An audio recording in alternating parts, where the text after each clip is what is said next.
Hello friends, मैं doctor नीलम आपका अपने चैनल स्टडी एंड रिसर्च में स्वागत करती हूँ। फ्रेंड्स, टाइम हो गया है डिस्क्रिप्टिव स्टडी का और हम स्टडी कर रहे थे समाज सुधारकों के बारे में। एनी बेसेंट पर हमने स्टडी की, अरविंद घोष पर की। अभी हम रविंद्रनाथ ठाकुर पर स्टडी करने जा रहे हैं। तो चलते हैं, देखते हैं इनसे संबंधित महत्वपूर्ण तथ्य क्या क्या है। तो इनकी पूरी जानकारी हम लेंगे। इस तरह का वीडियो पसंद आता है तो लाइक शेयर सब्सक्राइब करें। सब्सक्राइब करने के बाद बेल आइकन की घंटी को जरूर प्रेस कर लें ताकि इस तरह का वीडियो जब भी अपलोड करूं उसका नोटिफिकेशन आसानी से मिल सके। तो रविंद्रनाथ ठाकुर, जिनका जन्म 7 मई 1861 में हुआ था, इनके पिता महर्षि देवेंद्र नाथ ठाकुर उस समय के प्रसिद्ध धार्मिक व सामाजिक व्यक्ति थे। रविंद्रनाथ ठाकुर के दादा द्वारका नाथ ठाकुर अपने जमाने में बहुत संपन्न व्यक्ति थे, जिसके कारण उन्हें राजा की उपाधि दी गई थी। तो इन्हें राजा की उपाधि प्राप्त हुई थी। पिता के धार्मिक विचारों से आबाद होने के कारण रविंद्रनाथ पर धर्म का विशेष प्रभाव पड़ा। उनका अध्ययन काल अधिकांशतः घर में ही हुआ। वे 13 वर्ष से लेकर 17 वर्ष तक अपनी इच्छा अनुसार विभिन्न विषयों के अध्ययन में संलग्न रहे।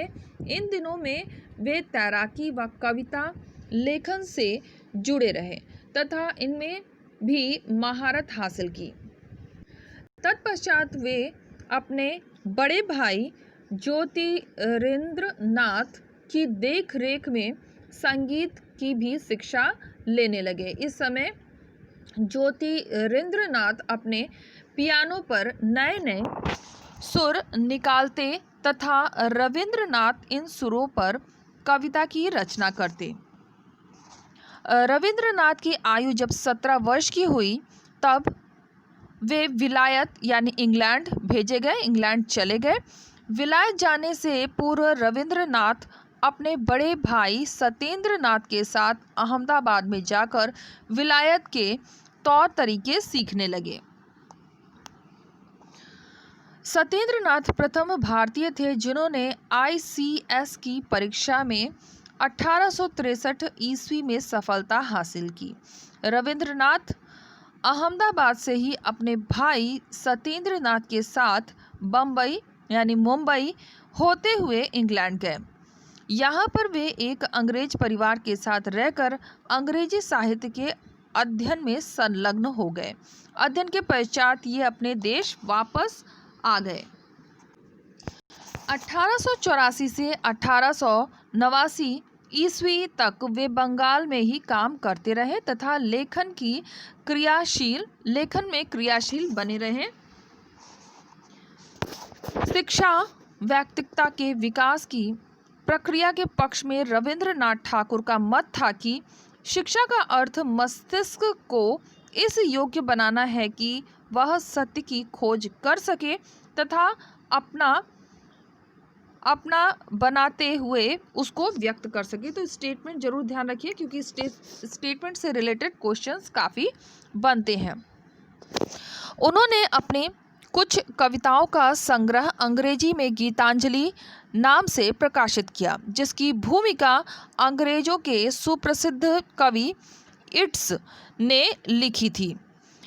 इस रचना से उनकी ख्याति विश्व में फैल गई क्योंकि इसी के कारण उन्हें 1913 में नोबेल साहित्य पुरस्कार की प्राप्ति हुई थी।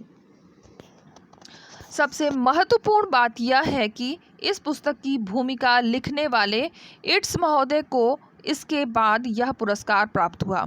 उल्लेखनीय है कि रविंद्रनाथ ठाकुर ने कविताओं के अतिरिक्त उपन्यास, नाटक एवं निबंध में प्रमुख रचनाएं लिखी।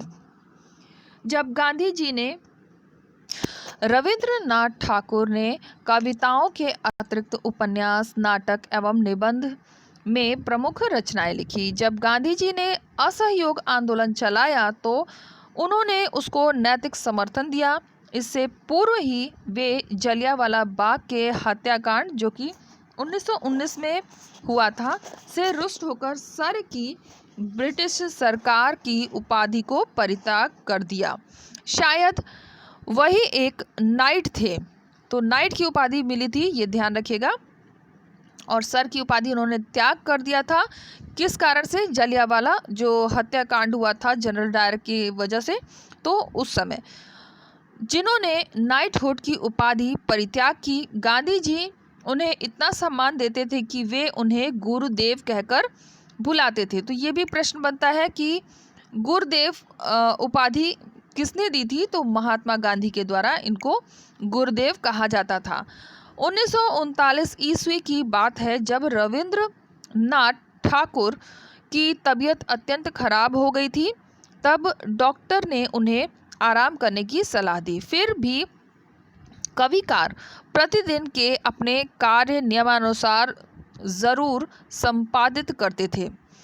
अंत में शांति निकेतन के कुछ लोगों ने गांधी जी को तार भेजकर बुलवाया। खबर प्राप्त कर गांधी जी उनके पास आए और उन्होंने गुरुदेव से मिलते हुए कहा कि गुरुदेव मुझे एक भिक्षा दीजिए।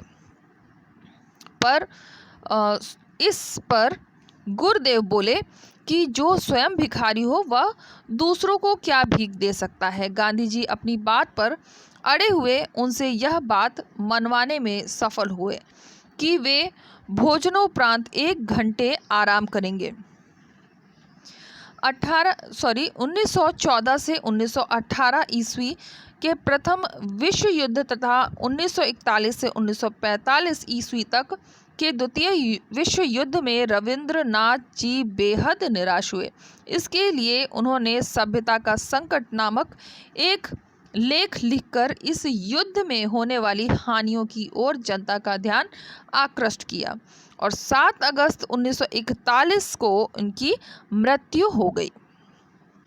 तो फ्रेंड्स, यहाँ इससे संबंधित जो प्रमुख तथ्य थे वो हमने कवर कर लिए हैं। और एक ज़रूरी सूचना मैं आपको दे दूं कि 20 तारीख को और 21 तारीख को यानी 20 और 21 को कोई भी वीडियो मैं अपलोड नहीं कर पाऊंगी, क्योंकि हम लोग ट्रैवल कर रहे हैं गुजरात से यूपी में। तो सफ़र के दौरान कोई वीडियो मैं अपलोड नहीं कर पाऊंगी, तो आप लोग वेट मत करिएगा। तो फ्रेंड्स, हम आ गए हैं डिस्क्रिप्टिव स्टडी की प्लेलिस्ट में। आप यहाँ पे देख सकते हैं कि हमने सिलेबस पहले डिस्कस किया था। इसके बाद ये टॉपिक्स हैं जिनको हमने प्राचीन इतिहास से ही स्टार्ट किया हुआ है। तो अगर आपने इन वीडियो की स्टडी नहीं की है तो आप डिस्क्रिप्शन बॉक्स में जाएं। तो डिस्क्रिप्शन बॉक्स में जाएं, वहाँ पर लिंक दिया गया है। लिंक के माध्यम से आप इन सभी वीडियोस की स्टडी कर सकते हैं। तो इसमें 84 वीडियोस अपलोड हो चुके हैं और हम इस समय आधुनिक इतिहास का जो टॉपिक है उसकी स्टडी कर रहे हैं। तो उम्मीद है आपको वीडियो पसंद आएगा। वीडियो पसंद आता है तो लाइक शेयर सब्सक्राइब करें। सब्सक्राइब करने के बाद बेल आइकन की घंटी को जरूर प्रेस कर लें ताकि इस तरह का वीडियो जब भी अपलोड करूं उसका नोटिफिकेशन आपको आसानी से मिल सके। Okay friends, good night, take care and bye bye.